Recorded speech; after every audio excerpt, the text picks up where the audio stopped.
प्यारे साथियों नमस्कार, कैसे हो आप सभी। मेरा नाम विनोद कुमार शाक्य। स्वागत है आप सभी का आपके अपने यूट्यूब चैनल विनोद कुमार शाक्य के चैनल पर आप सभी प्यारे दोस्तों का स्वागत है। दोस्तों, आज की इस क्लास के अंदर हम बात करने वाले हैं कि जो हमारा टॉपिक चल रहा था समांतर माध्य, कक्षा 10 की जो प्रश्नावली 14 आपकी RBSC NCERT की, तो जिसके अंदर आपका जो टॉपिक चल रहा था वो है समांतर माध्य। तो समांतर माध्य के अंदर हमने सबसे पहले पढ़ लिया था व्यक्तिगत श्रेणी में समांतर माध्य कैसे ज्ञात करते हैं। दूसरा पढ़ लिया था हमने खंडित श्रेणी में समांतर माध्य कैसे ज्ञात करते हैं। और आज की इस क्लास के अंदर हम बात करेंगे कि जो अखंडित श्रेणी होती है, तो अखंडित श्रेणी में जो समांतर माध्य है वो किस प्रकार से ज्ञात की जाता है।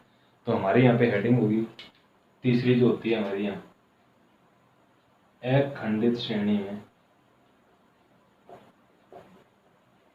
अखंडित श्रेणी में समांतर माध्य की गणना। अखंडित श्रेणी में समांतर माध्य की गणना। तो यहाँ पे बात आती है कि अखंडित श्रेणी में समांतर माध्य की गणना किस प्रकार से की जाती है। तो आज की इस क्लास के अंदर हम यहाँ पर इसकी बात करेंगे। तो सबसे पहले बात आती है यहाँ पे देखो, अखंडित श्रेणी में समांतर माध्य ज्ञात करने के लिए भी आपको तीन प्रकार से यानी तीन विधियों का इसमें प्रयोग कर सकते हो। सबसे पहली बात आती है यहाँ पे कौन सी, प्रत्यक्ष विधि। प्रत्यक्ष विधि यानी कि इसमें सबसे पहली बात आती है प्रत्यक्ष विधि। तो प्रत्यक्ष विधि में समांतर माध्य ज्ञात करने का क्या सूत्र होता है, यहाँ पे हम सूत्र लिख सकते हैं x बार बराबर सिग्मा fx बटे सिग्मा f। तो ये इसका सूत्र होता है प्रत्यक्ष विधि से समांतर माध्य ज्ञात करने का। कौन सी, अखंडित श्रेणी में, तो सिग्मा fx बटे सिग्मा f। तो ये इसका क्या होता है, यहाँ पे सूत्र होता है। अब हम बात कर लेते हैं किसके, क्वेश्चन की। तो जो मैं आपको क्वेश्चन करवाने जा रहा हूँ वो है आपकी एक्सरसाइज जो है वो 14.1। तो 14.1 का क्या है, यहाँ पे आपका ये पहला प्रश्न है। 14.1 का आप यहाँ पे पहला प्रश्न इसमें कर सकते हो। तो नंबर 1 पर यहाँ पे बात दी हुई है, क्या कहा हुआ है इसमें देखो। इसमें कहता है कि विद्यार्थियों के एक समूह द्वारा अपने पर्यावरण संचेतना अभियान के अंतर्गत, यानी कि जो विद्यार्थी उनके क्या है, एक समूह के द्वारा, इसमें क्या दिया हुआ है कि एक विद्यार्थियों के एक समूह द्वारा अपने पर्यावरण संचेतना अभियान के अंतर्गत एक सर्वेक्षण किया गया। क्या किया गया, सर्वेक्षण, जिसमें उन्होंने एक मोहल्ले के 20 घरों में लगे हुए पौधों से संबंधित निम्नलिखित आंकड़े एकत्रित किए। यानी कि 20 घरों में क्या लगे हुए, पौधे लगे हुए और पौधों से संबंधित क्या किया उन्होंने, आंकड़े एकत्रित किए। तो आंकड़े एकत्रित किए, इसमें कहता है कि प्रति घर माध्य पौधों की संख्या ज्ञात कीजिए। तो यानी कि इसमें क्या ज्ञात करना हमें, प्रति घर माध्य पौधों की संख्या। तो यहाँ हम क्वेश्चन लिख सकते हैं इसका देखो कि पौधों की संख्या, सबसे पहला कॉलम हम बनाएंगे यहाँ पे पौधों की संख्या। सबसे पहला हमारा कॉलम बनेगा यहाँ पे पौधों की संख्या। तो पौधों की संख्या में देखो आपको क्या दे रखा है यहाँ पे, तो पौधों की संख्या में आपको दे रखा है 0 से 2, 2 से 4, 0 से 2, 2 से 4, 4 से 6, 6 से 8, 8 से 10, 10 से 12 और 12 से 14, 10 से 12, 12 से 14, ये दे रखा है आपको पौधों की संख्या। उसके बाद यहाँ पे आगे इसमें अगला कॉलम जो दे रखा है वो दे रखा है आपको घरों की संख्या। घरों की संख्या। तो मेरे प्यारे साथियों, यहां पर अब आपको क्या दे रखा है, घरों की संख्या। तो पौधों की संख्या और साथ में आपको क्या दे रखा है, घरों की संख्या। पौधों की संख्या और साथ में क्या दे रखा है, घरों की संख्या। तो घरों की संख्या में आपको दे रखा है 1 2 1 5, 1 2 1 5। उसके बाद दिया हुआ यहाँ पे 6 2 और 3, 6 2 और 3।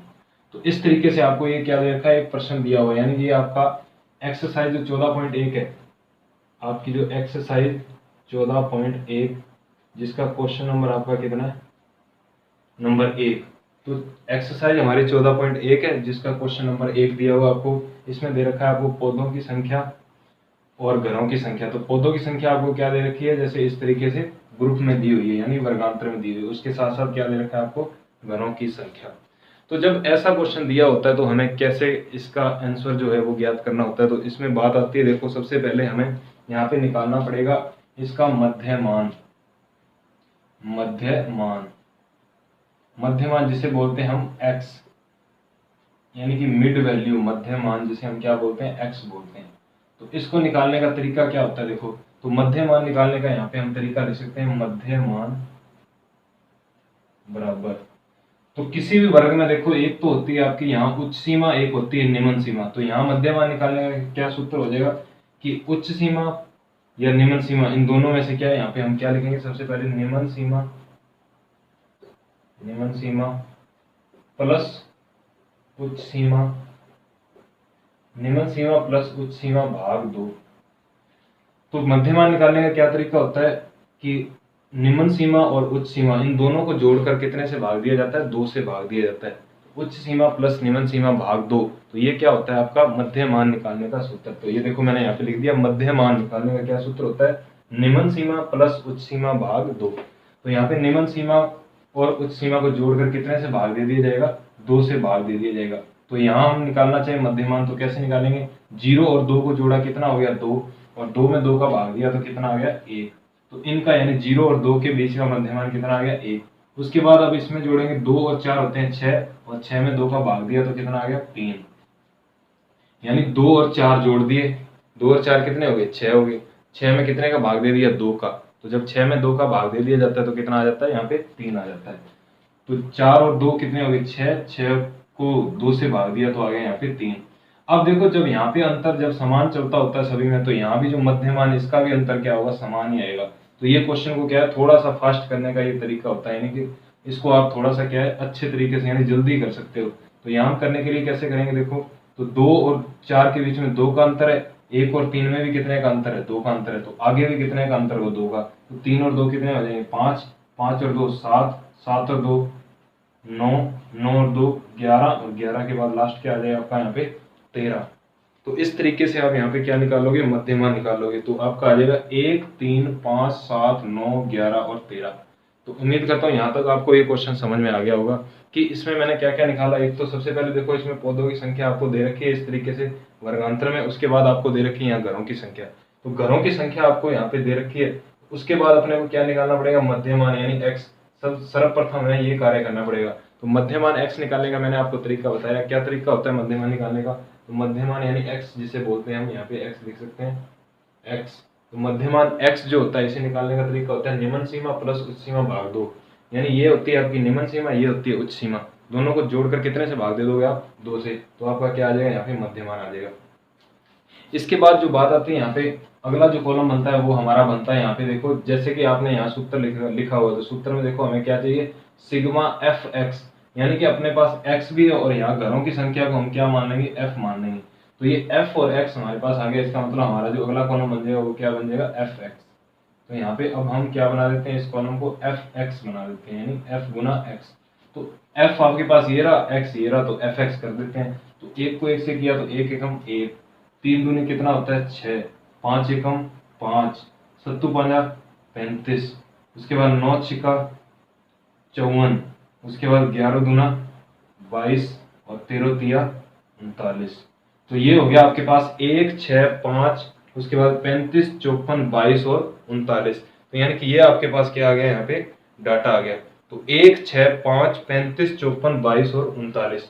तो अब यहाँ पे बात आती है कि इसका जब हम जोड़ करते हैं, देखो अब यहाँ पे हमें क्या करना पड़ेगा, इसका जोड़ करना पड़ेगा। तो ये लग जाएगा आपका यहाँ पे सिग्मा एफ एक्स बराबर, तो इसका पूरे का हम क्या करेंगे यहाँ पे अब जोड़ करेंगे। तो इसका जोड़ जो आएगा वो आएगा आपका 162, 162, यानी पूरे का जब हम जोड़ करेंगे तो ये क्या आएगा 162। तो इसका जब हमने जोड़ कर लिया तो ये आ गया 162। उसके बाद यहाँ भी हमें क्या करना पड़ेगा, इसका जोड़ करना पड़ेगा, यानी सिग्मा एफ बराबर। तो सिग्मा एफ जोड़ लेते हैं, 2 और 1 3, 3 और 1 4, 4 5 9, 9 6 15, 16 17 18 19 20, यानी कि कुल मिलाकर कितना हो जाएगा 20 हो जाएगा। तो यहाँ तक अब हमारा क्वेश्चन क्या हो चुका है, कंप्लीट हो चुका है। तो उम्मीद करता हूँ यहाँ तक आपको सभी विद्यार्थियों को क्वेश्चन ये समझ में आ गया होगा कि जिसके अंदर मैंने क्या किया, अब मध्यमान निकालने के बाद अगला कॉलम बनाया एफ एक्स, क्योंकि हमारे सूत्र के अनुसार हमें चाहिए एफ एक्स। तो एफ एक्स के लिए हमने इसको एफ मान लिया और ये हमारा हो गया एक्स। तो इन दोनों को क्या किया, गुना किया। तो 1 को 1 से किया 1, 3 दूनी 6, 5 एकम 5, 7 5 35, 6 को 9 से किया तो 54, 11 दूना 22 और 13 तिया 39। इन सभी को जब जोड़ दिया हमने तो इसका जोड़ आ गया 162। अब यहाँ पे हम कैसे लिखेंगे कि प्रत्यक्ष विधि से समांतर माध्य प्रत्यक्ष विधि से समांतर माध्य x बार बराबर सिग्मा एफ एक्स बटे सिग्मा एफ। तो सिग्मा एफ एक्स हमारा कितना आ गया 162 भाग यहाँ पर हमारा कितना आ गया ये 20। तो यानी कि सिग्मा एफ हमारा आ गया 20। तो 162 को हम कितने से भाग देंगे, यहाँ पे 20 से भाग देंगे। तो जब 162 को 20 से भाग दिया जाएगा तो यहाँ पे देखो किस प्रकार से दोगे, तो आप यहाँ पे इस तरीके से लिख लोगे कि 162 को भाग देंगे 20 से। तो 20 से देंगे तो यहाँ पे हम सबसे पहले देखो 20 का पाड़ा कितने तक, तो ये 8 तक जाएगा पाड़ा। तो 8 पर तो कितना आ जाएगा 160, 20 8 है 160, कितने बच गए 2, लगा लिया ऊपर से क्या पॉइंट। तो यहाँ क्या लिख लिया हमने 0 उतार लिया, कारण क्योंकि हमारे पास आगे कोई संख्या नहीं। तो 20 एक कम कितना आ जाएगा यहाँ 20। तो ये भाग पूरा हो गया, उत्तर हमारा कितना आ गया 8.1। अब यहाँ देखो आंसर किस में आगे लिखोगे, तो यहाँ पौधों की संख्या दे रखी थी, इसलिए हमारा जो उत्तर आएगा वो उत्तर भी हमारा किस में आएगा, तो यहाँ पर ये आएगा आपके 8.1 पौधे। तो यहाँ पे 8.1 यानी 8.1 यहाँ पे क्या लिख दोगे पौधे। तो ये आपका क्या आ जाएगा आंसर हो जाएगा।